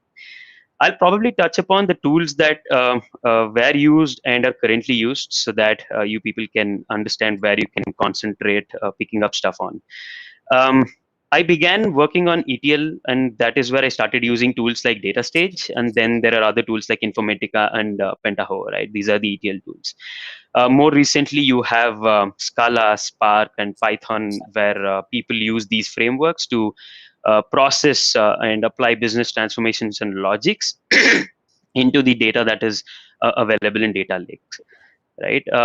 In terms of databases, previously there were databases like Oracle and Teradata, and right now we are moving to more of PostgreSQL or Redshift or a lot of NoSQL DBs. There are a lot of NoSQL DBs available in the market. Again, each of it has its own caveat, each of has its own strength. So depending on your use case, you should be really cognizant of picking the right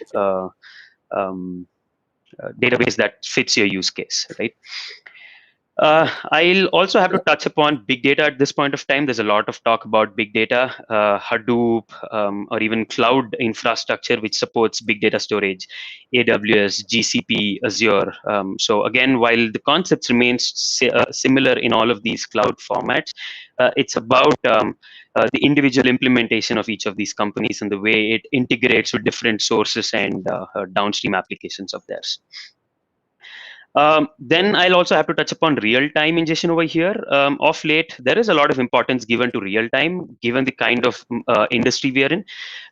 Earlier, we used to see data probably 6 hours once, 12 hours once, or even daily, weekly once. While there are some reports that still have that kind of a use case, there are a lot of applications which need real-time ingestion of data or exposure of data to the user of whatever domain they might be of. So there are a lot of tools like Apache Kafka, RabbitMQ, and things like that for real-time ingestion. I'll not go into details of all of these things. Probably if there are specific questions from students, I'll probably take them later. So that was the first team. That was the data engineering team. Moving on to the next set of teams, there are two main consumers of the data that the data engineering team made available, right? The first and foremost are the BI engineers, or the analysts as they are called in some of the organizations, right? The BI engineers or analysts mainly use this data. They try to build meaningful insights or reports for the business on more of a reactive basis. They make use of these historical data, kind of give a sales report or an inventory report to say how our sales was over the last year, week, month, or even quarters and stuff like that, right? Now there are a lot of ETL and SQL expertise that is required in this field, so that you write really performant queries, performant jobs, which do not take up a lot of your CPU usage or do not take up a lot of time. So you need to make sure you write these good performing ETL jobs or SQL queries, and then it's about exposing this data. So once your backend work is done to make sure the data is massaged and prepared the way it is required for the visualization of the report, it's about presenting them in the right way. So presentation is another very important piece, right? As a BI engineer, visualization becomes a very important skill that you need to possess. You might be able to showcase a lot of data, but it might not be really meaningful. So you need to be aware of who your user is, who your consumer is, and then showcase the data in that particular format. You have a lot of amazing tools these days to achieve this, right? You have Tableau, you have Power BI, you have the more recent formats in the form of Domo or Amazon QuickSight. So even a particular person or an engineer who's not very well equipped in the past in terms of having visualization engineering expertise can pick up tools like Domo and QuickSight and start building some really quick reports and dashboards and see how to take that forward. So they could be a really starting point to understand and see if that fits your kind of thought process and if that's where you want to have your career in. So this is about the BIs and analysts. The next set of people are the data scientists, or like they're rightly called in some organizations, they are the AI engineers or the ML engineers. Now, these are the core set of people who kind of use this historical data to create forecast data, right, across various domains using predictive and forecasting algorithms. So they can probably forecast something like sales, what our sales could be in the next quarter or next month or next year, which could be very useful in probably stocking up the right kind of inventory within our stores, for example, right? In the US, we had a very good use case when I was working in Target, where there was a cyclone that was predicted in a certain geographic location. So the AI and ML engineers kind of use this data and the historical data available in that particular location, kind of came across a particular pattern and gave a recommendation saying these are the kind of products that might be required during the next set of couple of weeks or months. And then that actually worked out in our favor. We actually followed that model and it turned out to be right. Again, it might not turn out right all the time, but this is used I'm sorry, this is used as a forecasting mechanism and trying to be ready for a particular kind of a situation.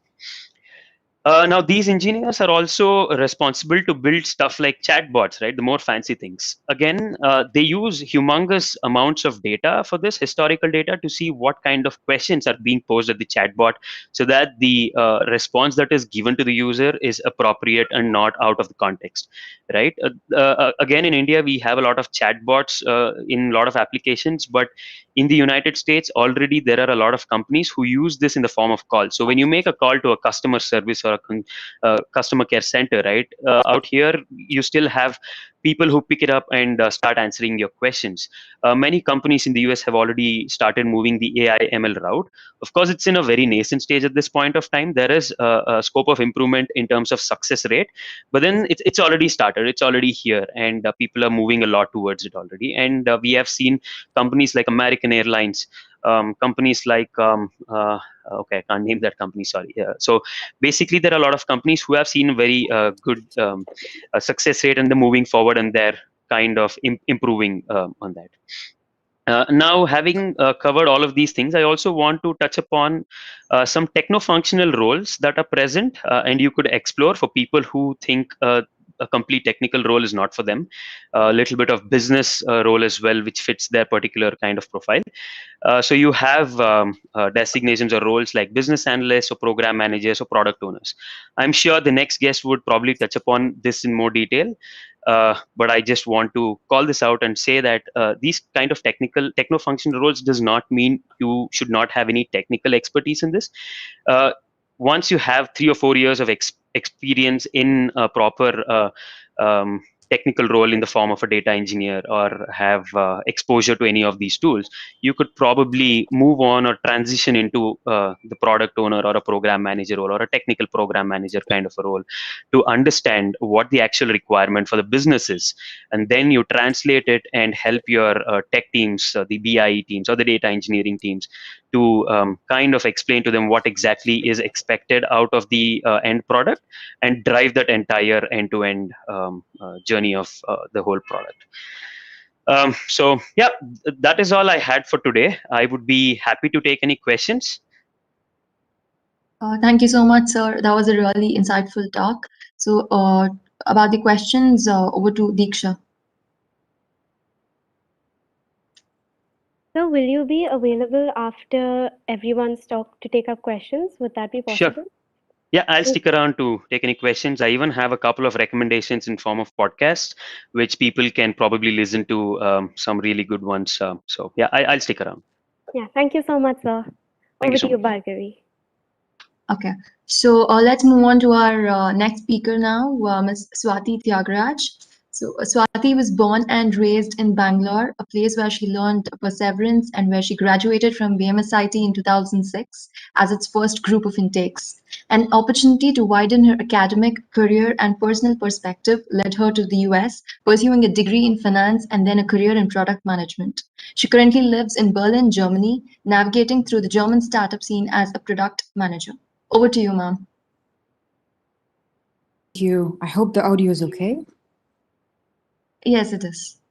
Perfect. I think everybody else has done my job. So it was first Sharath with being enterprising, and then now Karthik, who just spoke about product management. I guess my work's done now.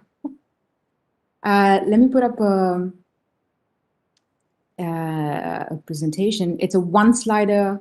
I like one-sliders, best way to communicate. Let's see if this works. Is this okay? Yes, ma'am, we can see it. Perfect. Okay. I hope all of you are doing okay. I hope your families are okay. Just everything that's been going on at the moment. It's been a while since I heard or I took note of anything at BMSIT, so I'm really grateful for the opportunity. When I was asked to participate, I considered declining for a split second for two reasons. One, I'm usually still asleep at this time of the day on a Saturday. And second, my professional and personal path, so to speak, hasn't been that linear since I graduated from BMSIT. Although I majored in electronics and communication engineering, I am now, as Baburaj stated, a product manager, and I build digital solutions. In a nutshell, I am basically in the middle of business, data, UX or empathy, and technology. Right, so that's completely different from what I majored in, essentially. But it's this journey that I would like to share with you in the hopes that it would help any one of us. When I was in university, I basically boxed myself. So by that I mean, I had a very specific set of ideals, skill set, and a general approach to life. Now, had I continued with that mindset, I wouldn't have found what I love to do, and most importantly, being happy at what I do. And a series of life events, so not able to find a career in India, to graduating in the US in 2008 at one of the worst financial crises, led me to be more enterprising, but deliberately, right? And what does that mean, essentially? One is widening my network. Second, gathering skills that are of wide range, right, beyond my comfort level. Knowing exactly what I bring to the table, knowing what my pitfalls are, but being absolutely comfortable with those pitfalls. And these were unknowingly some of the checkboxes for becoming a product manager in the future. But what does it mean for us in today's context, right? The best way to do that for me is this visual that I'm presenting. It's more of a timeline and it's a retrospect. It seems really cliche when I look at it now, but at that time, when I was graduating, when I was studying, I wish I had considered some of these items, or I had done some of these items, right? So I'll walk you through this timeline, so to speak. So at university, if there is an opportunity to intern, right, whether it's organically or through reaching out through your wider network, take it. It doesn't matter if it's a well-known company. It can be a small or medium-sized company as well. Now, what does it tell to your potential employer? You are willing to take your academic learning and apply it in the real world, right? And it's also a learning for oneself. So you're going to know your limits, you're going to know your opportunities, and you're going to know if this career path is right for you, essentially. And if that isn't available, I think it's slightly better in the US, but if that isn't available, I think where you are, pet projects. I know I heard this asked quite a bit. Recognizing an opportunity in the market, right, and building a solution around it, what it tells is your ability to independently think. Now, if you get into a typical hierarchical company, and if you're put in a leadership position, one of the aspects would be, are you able to recognize opportunities in the market and be an independent thinker. So this is highly beneficial. Now, neither of these are available competitions, right? Anything that can help you apply what you learn at university is highly beneficial. Now, when you're finding an opportunity or in the process of finding an opportunity, best case, I think through placements, you don't have to go through what I'm about to say, but if you're on your own, right? If you're trying to find something that that's outside of placements, freelancing, if that's an option, volunteering, entrepreneurship, if you have the funds or the finances for it, or reaching out to your network, a platform like LinkedIn, use it to the best of its ability, right? Anything that get you sort of kickstarted with your career, it would be beneficial. Now, during an interview, or if you found your opportunity while you're talking to your potential employer. Now, personally, I think interviews are where both parties can get to know each other. Now, I know it doesn't work like that with all companies, but at least having the mindset that all an interview is both parties putting all their cards on the table helps sort of calms nerves, right? And helps you navigate through any questions that's basically thrown at you. But to do that, you need to do your homework. And by that, I mean going beyond what you have heard or know about a certain company, right? The business model, the people, the landscape around the company, why they are where they are, for example, all this is highly beneficial. Once you find your opportunity and you're at your gig, whether it's your first or your 10, I found that some of these components are true. Them being building relationships, right? It's inevitable. You are going to work with a group of people unless you work in a cave. Building relationship with your colleagues and even the wider network is highly beneficial. Learning like a child. This is something that I've learned to be okay with as I get older as well, or as I start a new job. It is completely okay to absorb all the information and everything that people are saying like a child, right? And empathizing. I wish, regardless of what we major in, I wish there was a psychology class that's either in the form of a discussion or a course that can be offered at university, because empathizing with your colleagues is really important. You have no idea where they come from. It's good to sort of take a step back, put yourself, if you can, in somebody else's shoes and see where they're coming from and why they are acting a certain way, right? The next one, and I call it always, but it's for a lifetime, right? Having short attainable goals. This is what Sharath was also saying, honing your skills continuously, networking, and reading the market. It's so important. It doesn't matter if you apply, but it can be as simple as reading journals or reading a copy of a TechCrunch every day. Reading the market and staying up to trends is highly beneficial as well. As I come to the close of my share, the last one, what I'm calling yourself or oneself, I can't stress the importance of this trifecta, because this is what is going to help you sustainably grow as a professional, as a person, keeping up with trends and everything that throws at you. This is what stress management that Sharath was actually talking about, was mental health, empathizing with yourself, and asking for help. Right? So that's basically the end of my presentation. I hope that this personal insight can help you either now or in the future. So thank you for listening and thank you for hearing. And to you. Thank you so much, ma'am. That was really. Yes, ma'am. Can you hear me? Yeah. Yeah. Thank you so much, ma'am. That was a really motivational and inspiring talk. And yeah, our mental health and personal well-being is really important, as you stated. And so we move on to the next Q&A session now. So over to you, Diksha.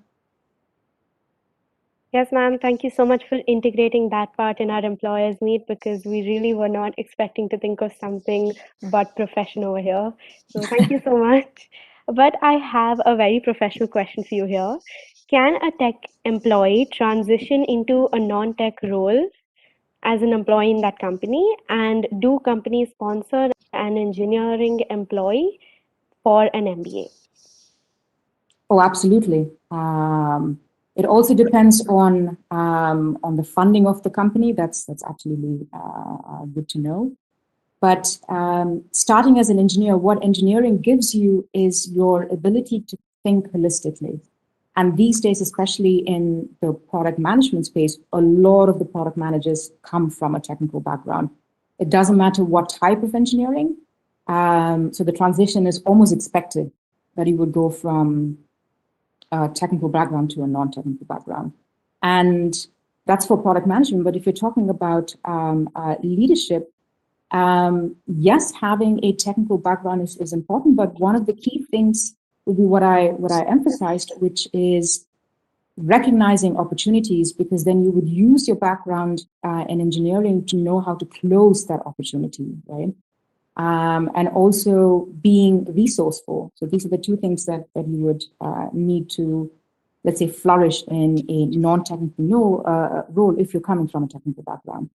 And for the latter part of the question, which is sponsoring, a lot of the big corporations, so I worked in the US for Capital One, but they were a large size corporation, and they did support sponsoring MBA, whether it is part-time or full-time or partial tuition or the full tuition, right?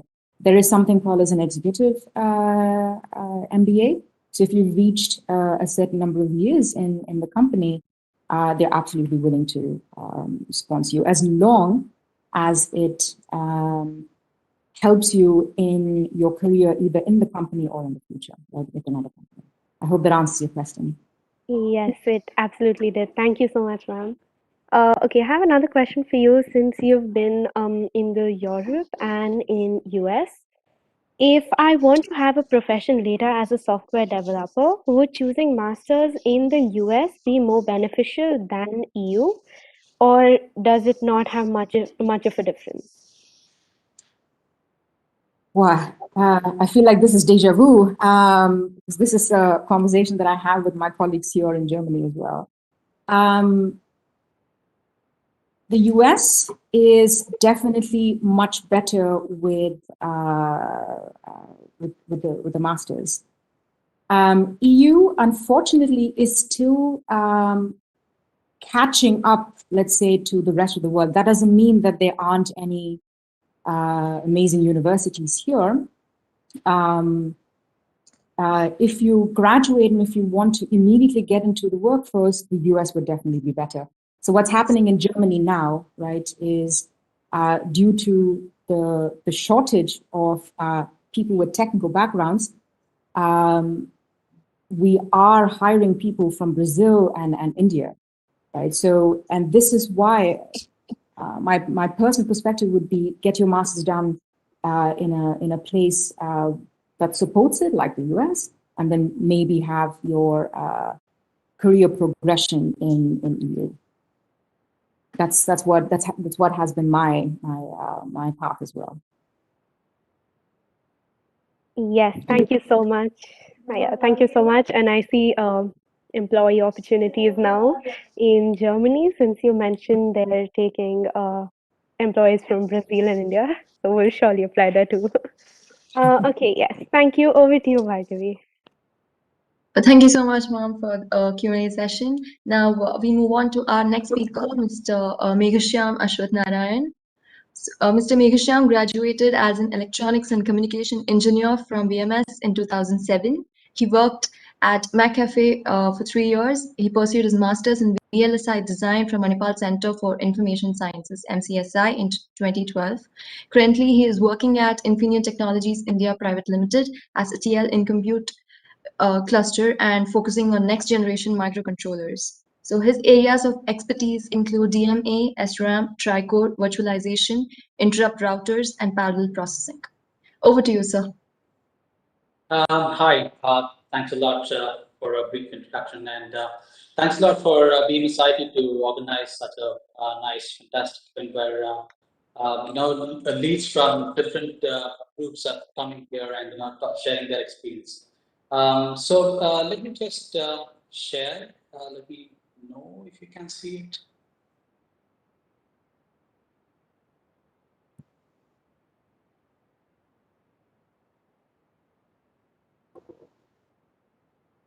So are you guys able to see? Yes, sir, we can. All right. Okay. So my talk is probably something related to whatever all the other speakers have already spoken. Okay. So I will talk about, I think Sharath talked about, I think one aspect of service-based technologies, right? And Prachet talked about the compute. Then Karthik talked about the data science, and Swathi talked about vision of building a product. So so I from Infineon, so we from Infineon we build automotives, right? Automobile microcontrollers, and so in our microcontroller, the current microcontroller have all of these things. So let me just probably give you an overview of the new radical advancements in the automotive field that we are going to experience in the couple of years. So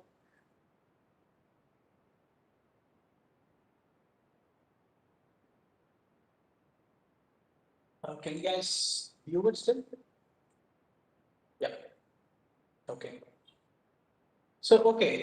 So when was the car evolved? So back in probably the year 1885, we had the first car. I think so. This was the motor wagon. We all famously know this, right? So this was from the Mercedes-Benz, right? And then it evolved. Okay, what was the most important thing in this particular machine? Was it was all mechanically driven.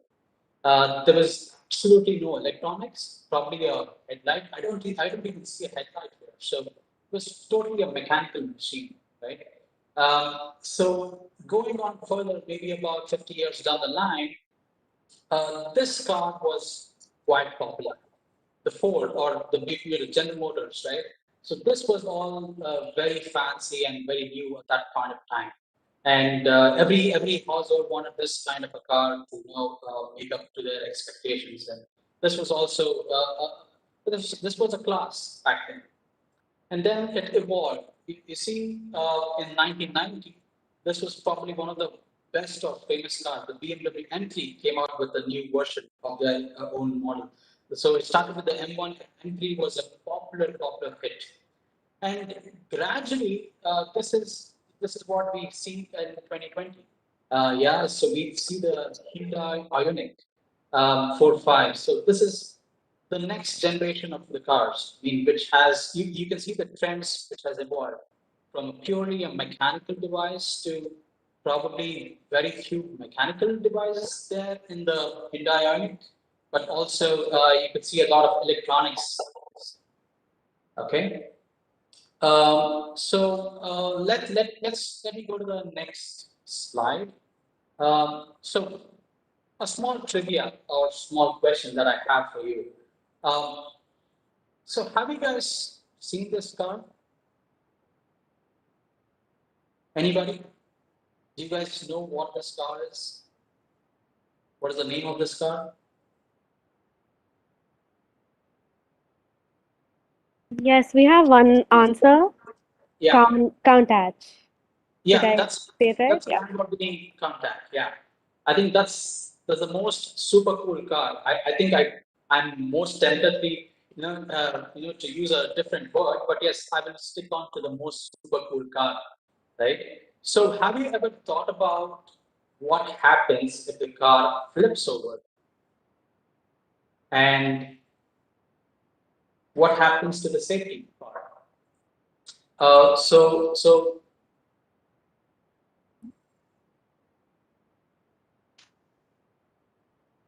yeah. So this is what happens, right? So my next question is, what happens to the people inside? How will they come out of the car? How can they even come out of the car? So there's something called as safety criticality, which is taken to be much serious concern, right? So how will the passengers or the driver come out of this car when it flips over? Do you have any questions? Do you have any answers here?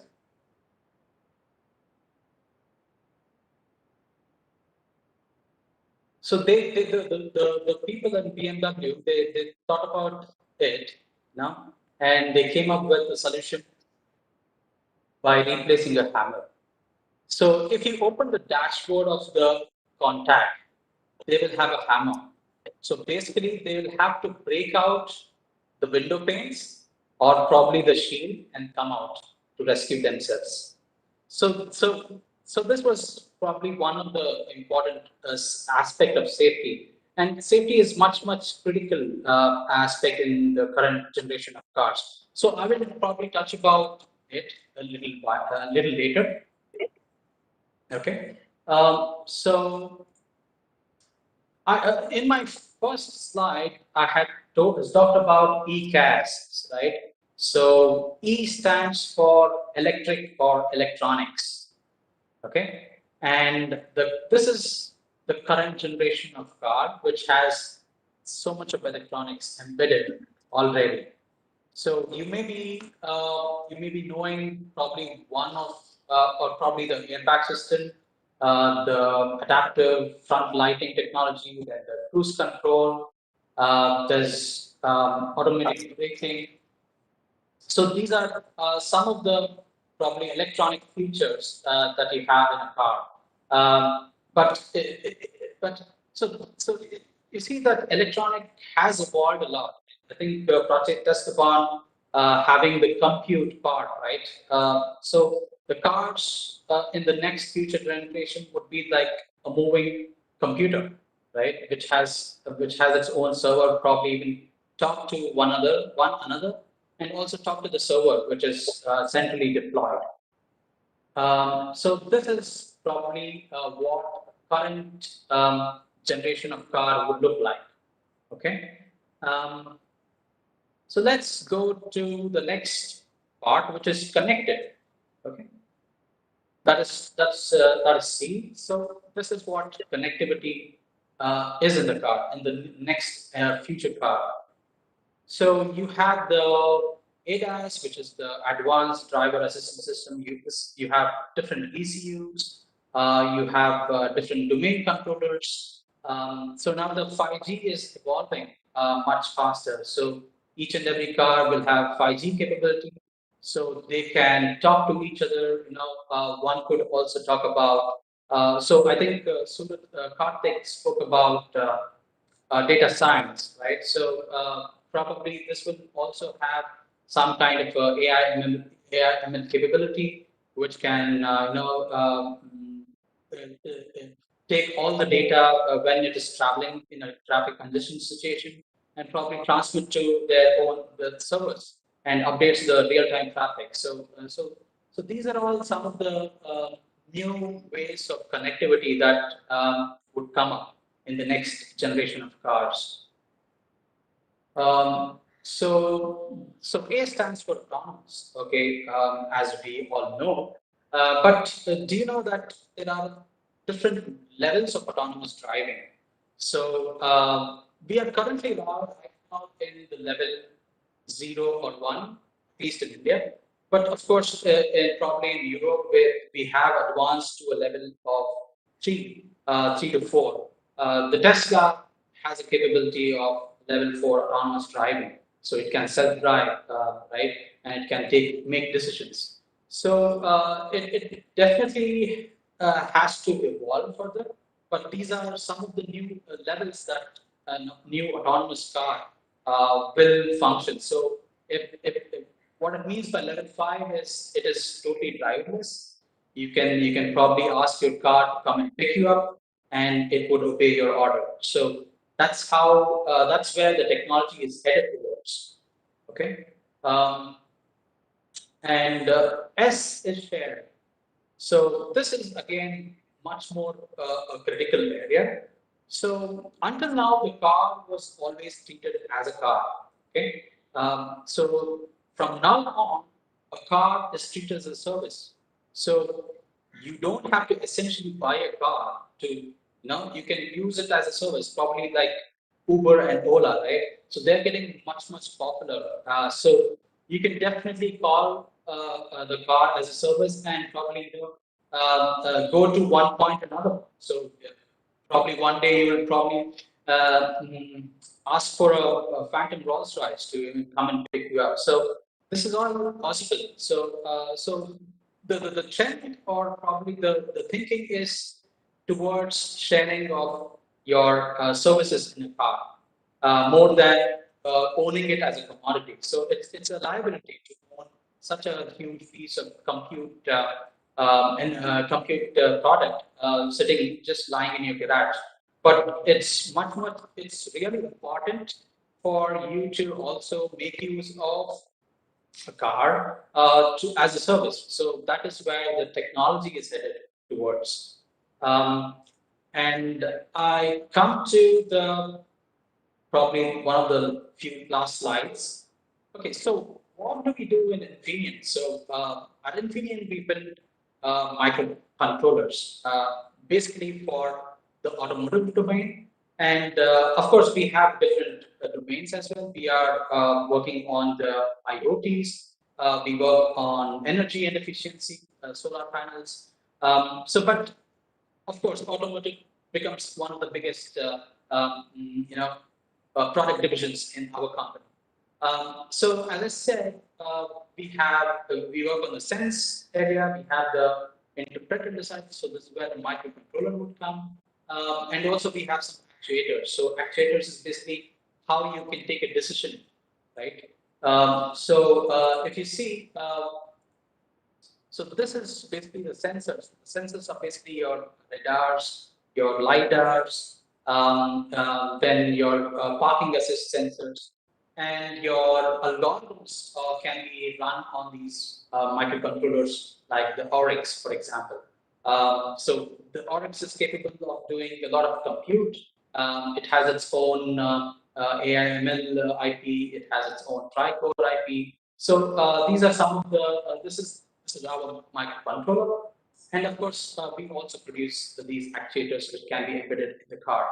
And all of them, we sell up a product, the microcontroller, to companies like Bosch and Continental, and they make the ECUs out of it, and then that is what gets assembled in the car.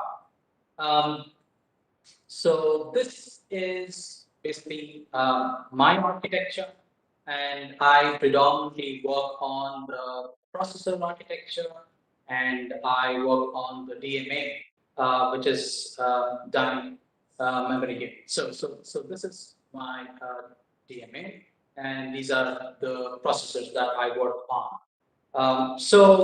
This is the high-level architecture.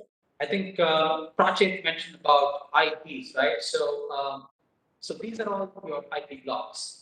So this is an IP. So this is an IP. So together we form a product called Oryx, right? So this is one of the architecture of the particular microcontroller that we have. So we do safe computing there. So there is data and code storage that is important. Then we have safe intra-chip communication. So this is the bus communication, and we have an infrastructure, okay, a safe infrastructure in case the chip fails. So the basic functionality has to still work. So we have that as well. We have a lot of support elements like the IPs, peripherals. We have a management unit, which is very critical for safety. And last but not least, we have the input and the output monitor, so which is the IOM, which is also quite essential in any automotive microcontroller. Let me go to the last slide. I'm sure that you guys would have seen this image on the internet, right? So this is basically a wafer. Okay, this is how a wafer would look like, and each cell, each square cell is a chip. on its own. So during the package, they have to be cut and manufactured and sent to manufacturing or the fabrication, and they come out as chips. And this is essentially what I do. I'm from the validation domain, so when I get these chips, I work on printed circuit boards, rig up the chip, and test the functionality of this particular chip.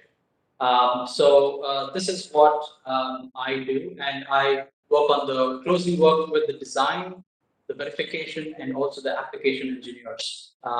And quite a few times I work with the customers as well.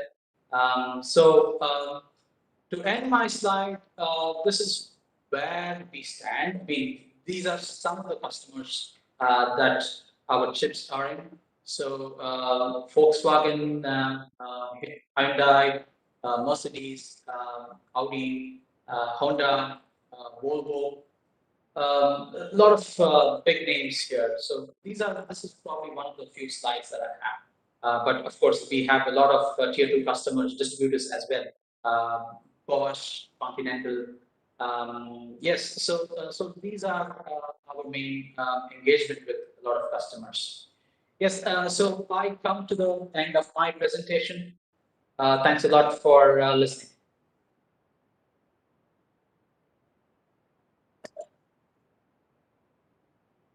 Thank you so much, sir. That was very informative. Now we shall have a general Q&A session for all the speakers, and so please enter your questions in the chat box. Over to you, Diksha.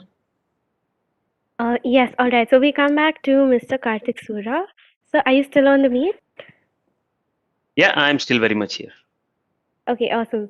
So I have one question for you. So since data science doesn't have a specific BE degree, right?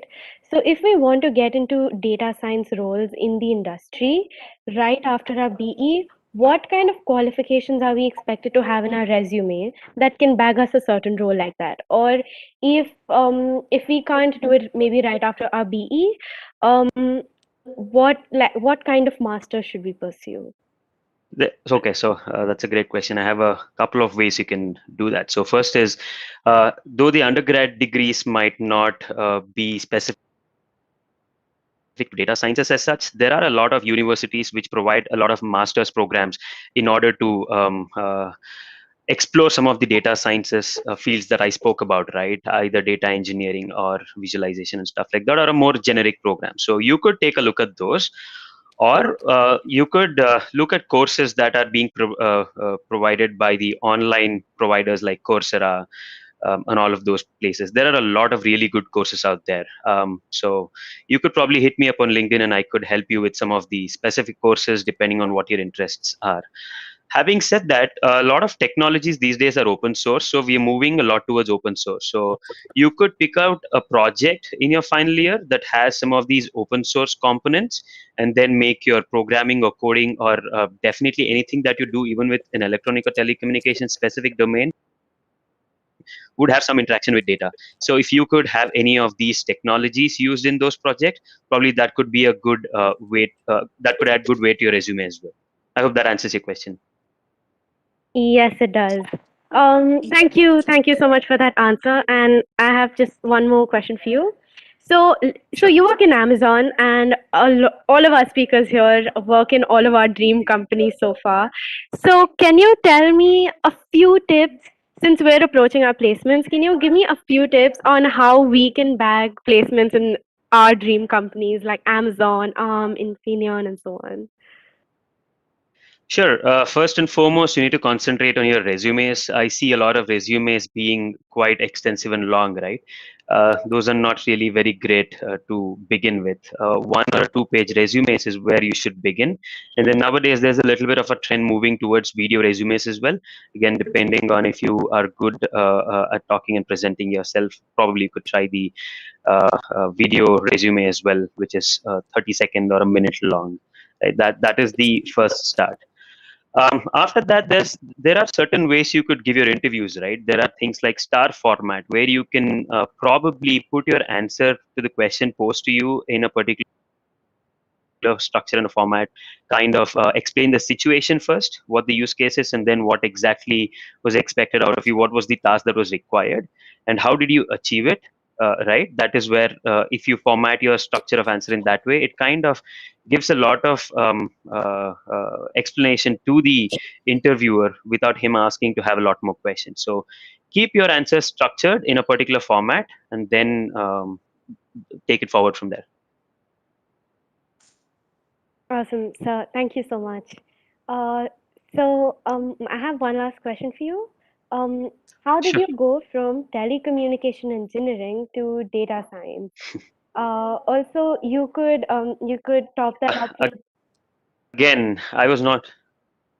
Sorry, go ahead. yeah. Also, you could top that up with any information that you'd like to add on top of it. Sure. Yeah. Sure. Yeah. So again, I was one of those guys who was trying to just land a job, given the 2008 crunch. 2009 was not a great period, like Swathi called out, right? So we were just trying to land a job. And I was fortunate enough to land a job in IBM, which kind of got me into the data specialist field, and then I started really liking it.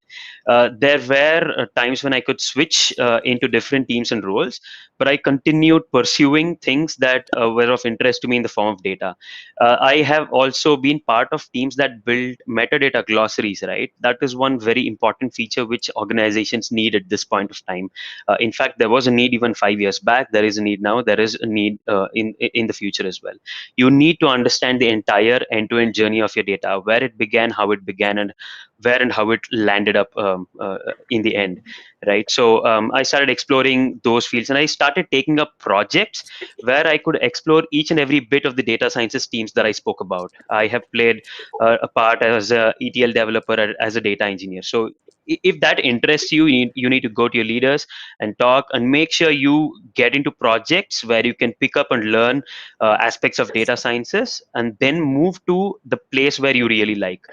You could probably be one of those person who likes programming and moving towards AI and ML. My passion was to move towards the visualization piece, and that's how, after playing all of these roles, I kind of landed a job in the BI engineering space. I again hope that answers the question. Yes, sir, it absolutely did. Thank you so much. So you Thank you. mentioned about feedbacks. So sorry, you mentioned about podcasts while Oh you're yeah. so yeah, you could speak about that. Sure. No, there are a lot of good podcasts which talk about data science and the applications, and they talk to a lot of industries and industrialists around the data space. So I could probably share it with one of you, or I'll put that in chat so that people can take a listen if they're interested. Thank you so much, sir. Okay, my Thank you. next question is for Meghashyam, sir. How do we recognize what role we want in an electrical or electronics core company and make a resume accordingly? Yeah, so again, so electronics is a very wide domain, right? You should probably look about what you are good at. So I think, see, in the electronics field, you have something like the design, you have verification, you have front-end design, you have back-end design. So it all depends on what you really want to do. So I work totally on the validation side, okay, and Prachet works on the designs. So so at least in India, we have a lot of opportunities on the design and the verification, but not much on the back end and the fabrication side. So and also depending on the interest, right? One likes probably analog communication. One likes probably more into digital communication. So so you need to choose wisely which companies. So strategize what you want. Strategize which companies do what, and then probably start building your resume, and then start coaching yourself. Probably do some certifications on that, and then that will definitely land you a job in your particular company. Thank you, sir. So this question is with regard to building a CV, mainly directed to Meghashyam sir or open to any other panelist here. What builds our CVs the most? Or as recruiters, what do you think is most impactful on our CVs? Projects, internships, or certifications? Well, at least for me, when I look at a CV, I look for projects, right? I know that given the fact that we in India have less opportunities when it comes to internships, so it doesn't make sense to just look at the internship qualification. But what I definitely want in a CV is how good the project is. It doesn't matter it's from an external company or you're doing your project on your own. It really doesn't matter. Of course, a company's project will have a weightage, but it boils down to how effectively you have worked on the particular project and what technology that you're using, and if there is an innovation aspect to it in your project. So I would definitely want a CV which has a unique project. Doesn't matter if it is a short one or a small or a big one. Doesn't matter if it is with a company or without a company. Yeah, that's from my side. That's my objective. Thank you, sir. Any other panelists who would like to add up to that? I was going to say I second what Meghashyam said. If there's an opportunity for interns to take it and put it on your resume, or pet projects for sure.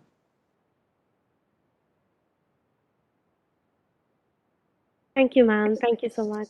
If the panelist from Cognizant isn't available, so I just hope we have some representation from Cognizant who will be willing to answer the question. So the question is, does coding play a major role to get a job in an electronics or electrical core company?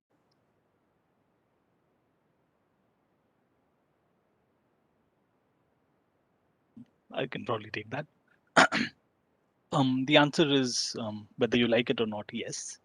And it's not limited to electrical and electronics. If you even get a mechanical engineering job, coding will probably play a big role today because everything we do is happening through computers, and whatever you could do on a pen and paper, you can do better with a computer.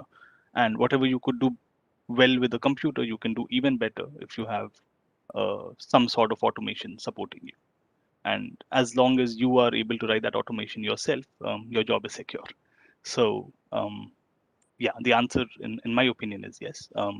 It may not be to the extent that you need to understand algorithms and data structures, but at the very least, you should understand scripting, and you should be comfortable with, say, Shell or Linux, to a certain degree at least, and you'll be quite comfortable. If you're in a position where you can make scripts that make your own work life easier, you will be able to spend your time to things that you like to do better. You can automate the monotonous aspects of your job, and you can spend your time solving more difficult problems. So irrespective of the field that you get into, I think it's a good idea to skill up on programming.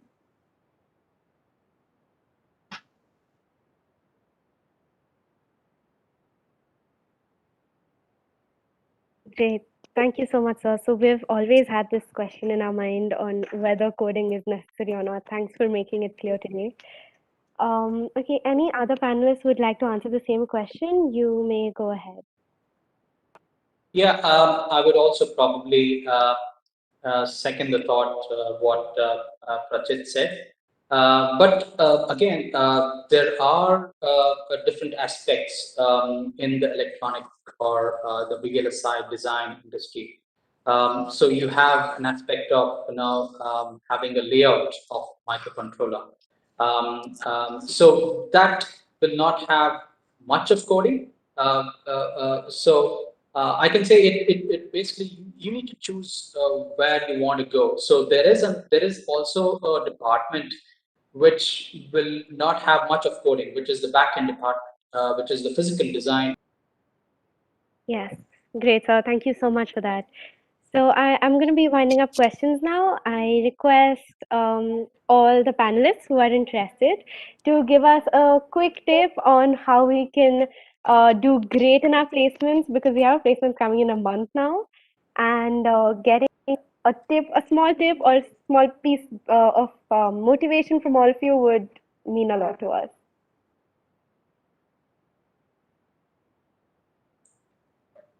Thank you. See you.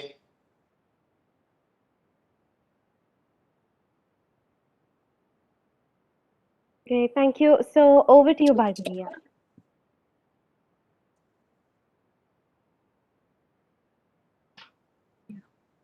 So thank you to all the speakers who have actively answered our questions in the Q&A session.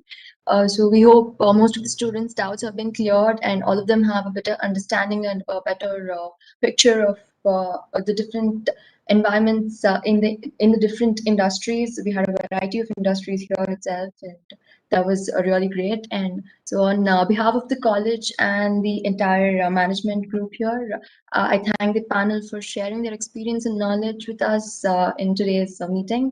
It has been great to host all the members and the audience in this meeting. We're thankful to all the participants for being here and attending the Employers Meetup. Thank you so much. Hope you all have a great day. And we would be sending out the feedback forms in the chat. Please do fill in the feedback forms. And yeah, thank you. Thank you. Take care. Bye. Thank you. Thanks, everyone. Thanks, everyone. Stay safe and take care. Thank you all. It was a good session. Hope the students will get inputs from you and get ready for their career. Thank you very much. Thank you. All right. Yeah.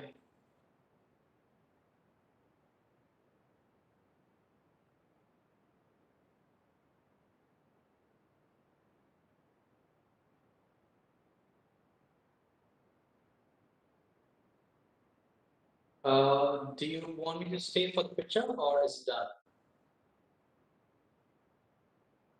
done? Can you guide us?